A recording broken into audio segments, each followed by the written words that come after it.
Сәлем достар, бүгінгі видеода біз сіздермен бірге сан, яғни цифр түрін әзірлейтін боламыз.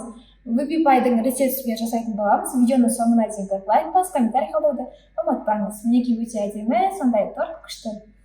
Біз санды А4 форматта аламыз, бірақ кождарды слой-слой қойғаннан кейін, крем жаққаннан кейін біздің тортымыз көлемді, кәдімгідей үлкен торт болып шығады.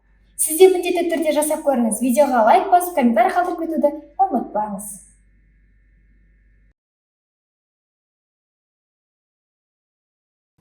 Тортымызды дайындауға кірісеміз. Ең алдымен қамырын жасап аламыз. Ол үшін бізге шоколад, сұйық май, какао, различитель, жұмыртқа, қант, ұн қажет. Бірінші біз құрғақ заттардың барлығын, яғни ұн, различитель, какаоны біріктіреміз.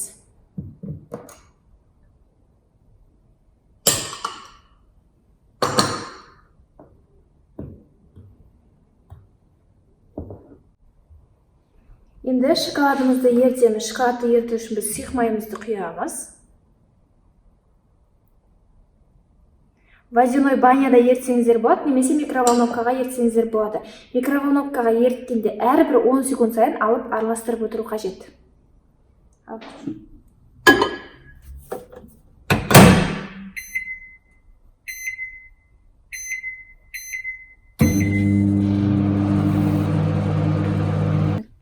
Мінекей қараңыздар, уже жартылай еріп қалды. Бірақ әлі толыққанды шоколадымыз еріген жоқ, сондықтан тағы да микроволновкаға жіберетін боламыз. Осылай толыққанды ерігенше араластырып, микроволновкаға салып отырамыз.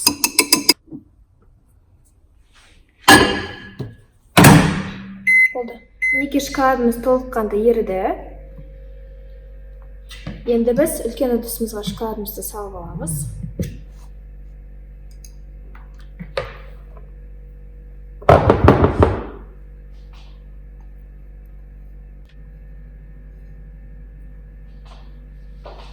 Енді мұнда қантымызды саламыз, араластырамыз. Енді мұнда 4 дана жұмыртқамызды саламыз. Жақсылап араластырамыз.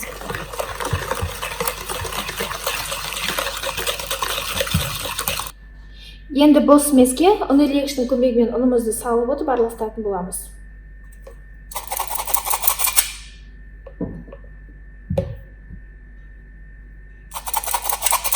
Ұнның жартысын салып алдық, енді миксерлейміз. Ұнымыз қатты шашырмас үшін бір рет араластырып алсақ болады.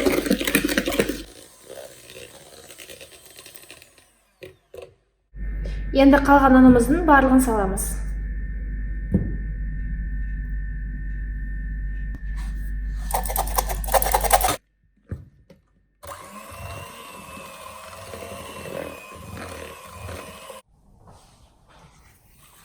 Мінекей қамырымыз дайын. Енді біз бұны бөлшектерге бөліп пісіруге кірісеміз. Біз бүгін VBPy тортын сан түрінде жасайтын болғандықтан А4 қағазға бірінші бізге қандай сан керек, соны сызып аламыз. Менде бүгін 7 деген санды жасасам ба деп ойлап тұрмын. Сондықтан бірінші 7 деген санды сызып аламын. Мен әрине менен жақсы суретсіз шықпайды, бірақ көреміз.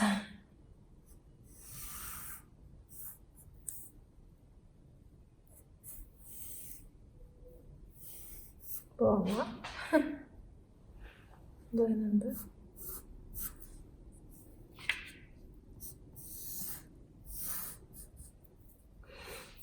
Тортымыз қалыңырақ, әдемірек болу үшін барынша қалың қылып пісіру керекпіз.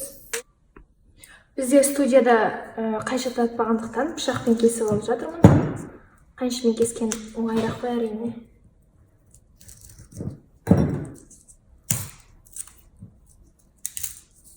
Меніңше нормально 7 деген сан шыққан сияқты. Енді осы 7 санын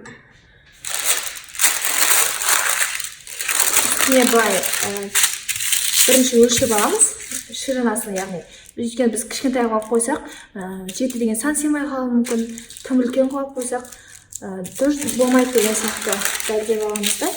Сәл шеттерінен шығарып, осылай өлшеп аламыз.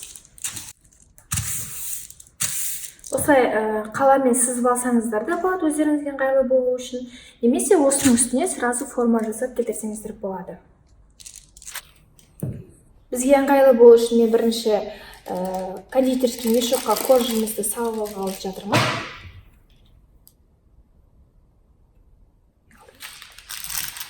Кондитерлік мешогымыздың басын кішкентай етіп кесіп аламын. Қазір ең оңай жолдарының тағы бірін көрсететін боламын. Астына қағазды қойып алдық. Енді былай қамырғанымызды қойып шығамыз әр жеріне. Енді лопатканың көмегімен айналасының барлығын толтырып шығамыз. Бұл ең оңай түрі.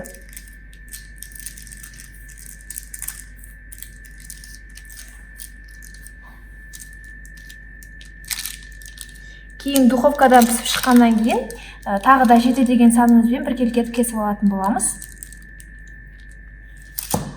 Себебі қанша ровно жасағанмен, мысалы піскеннен кейін өзінің формасын кішкене өзгертуі мүмкін, сондықтан біркелкі етіп кесіп алатын боламыз піскеннен кейін. Сондықтан қорықпай шеттеріне шығарып жыға берсеңіздер болады.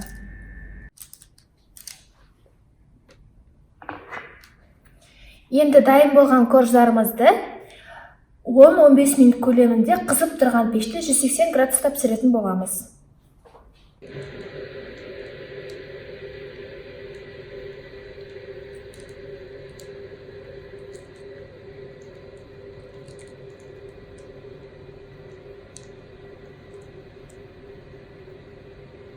Бір қолыңызды үйретіп алғаннан кейін сізге жеңіл болады.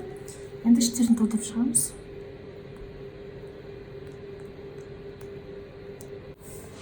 Енді лопаткамен тегістеп жібереміз.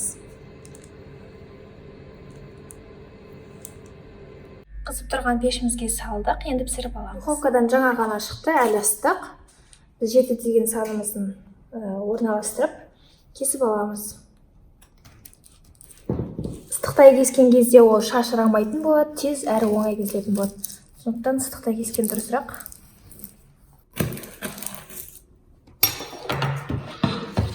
Енді артық жерлерін былай алып қоямыз бөлек ыдысқа.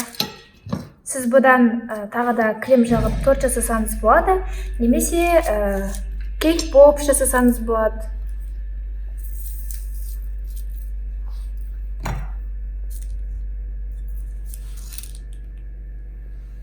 Енді барлық корждарымызды салқындатып аламыз.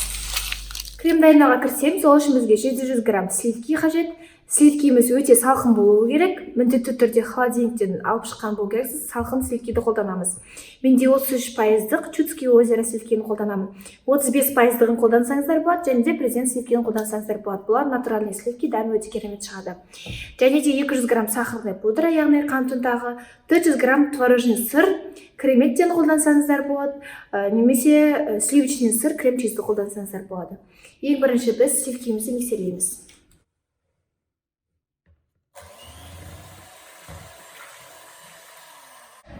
Мінекей көпіргенше миксерлеп алдық, енді қант ұнтағын саламыз.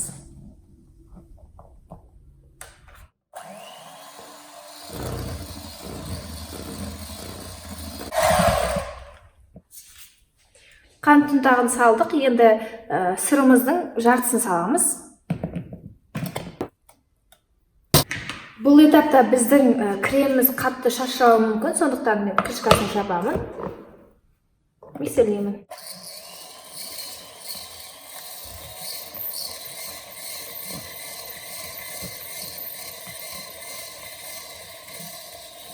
Енді қалған творожный сырымды саламын.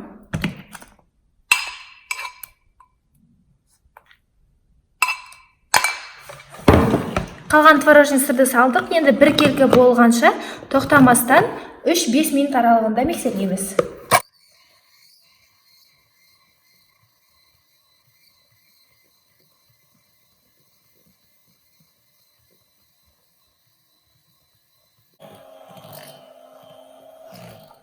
Мінекей біздің креміміз дайын. Енді тортымызды құрастыруға кірісеміз. Кондитерлік мешогымызға мынандай насадканы орналастырып алдық. Енді кремімізді салатын боламыз.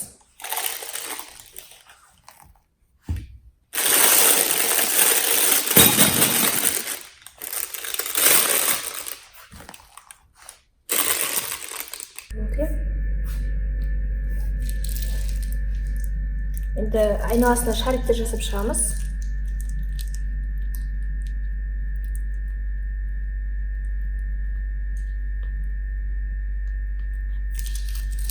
Шарикті былай тақап жасасақ, мінекей, ол мынандай болып қалады. Яғни бойы кішкентай болып қалады. Былайынан тақап жасасақ, ол мынандай болып қалады. Былай жасасақ, ол слишком біртүрлі болып қалады да. Сондықтан біз воздухта ұстаймыз, былайынан жібереміз, тартамыз. Воздухта ұстаймыз, жібереміз, тартамыз. Көбінде шарикті қалай жасау керек деп сұрап жатады, сол үшін көрсетіп жатырмын.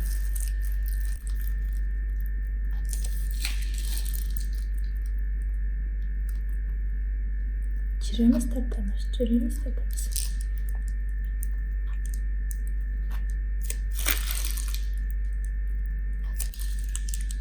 Орталарына былай қиып шықсақ болады.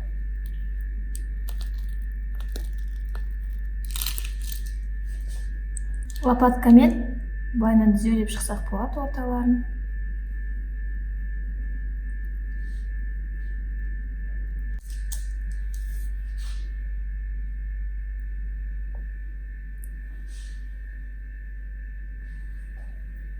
Енді дәл солай креммен қайталап жұмыс жасаймыз.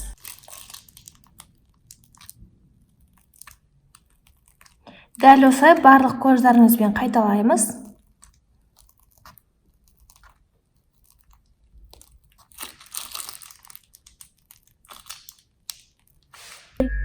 Мінекей уже 4 кожды да бір-бірінің үстіне қойып қабаттап крем жағып шықтым. Енді соңғы кожға ертілген шоколадты құйып шықсаңыз болады, сосын барып үстіне шоколадтармен, посыпкамен оформление жасасаңыз болады. Бірақ менде крем қалғандықтан мен шоколадты ертпей осы креммен оформление жасағым келіп тұр. Бірінші айналасына шарик жасап шығамын, бірақ астыңғы қабаттағыдай қалың шарик, яғни үлкен шарик емес, жіңішкеледі былайынан ғана ақырын ғана жасап шығамын. Себебі крем жетпей қалуы мүмкін ғой, сондықтан осылай жасап шығамын.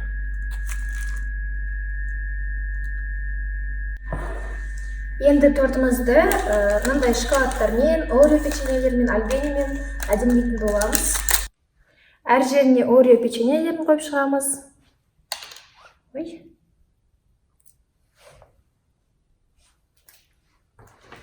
Альбенияларды қоямыз. Тілімделген кивиларды қойсақ болады. Апельсин қойсақ болады. Клубника, малина дегендерді қоюға болады. Өзіңіздің фантазияңызға қарата әдемілейсіз. Әр жеріне мындай тендерді қойып шықсақ болады. Мінекей біздің тортымыз дайын. Оформлениені өз қалауыңызша әдемілесеңіз болады. Енді біз бұны холодильникке, пропиткаға кем дегенде 3-4 сағатқа жібереміз. Егер де түнде жасап бір түнге қоятын болсаңыз, тіпті жақсы. Біз видео болғандықтан ұзақ уақыт холодильникте қоя алмадық, бірақ сонда да аз уақыт қойсақ та енді кескелі жатырмыз.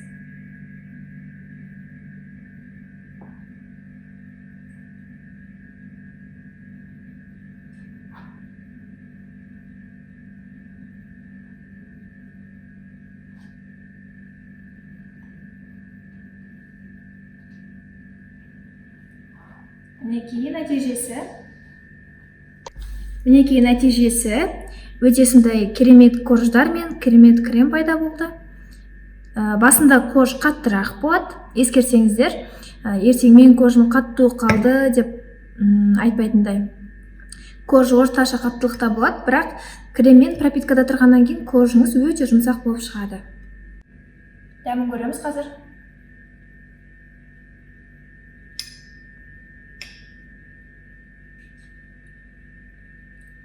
Дәмі өте керемет.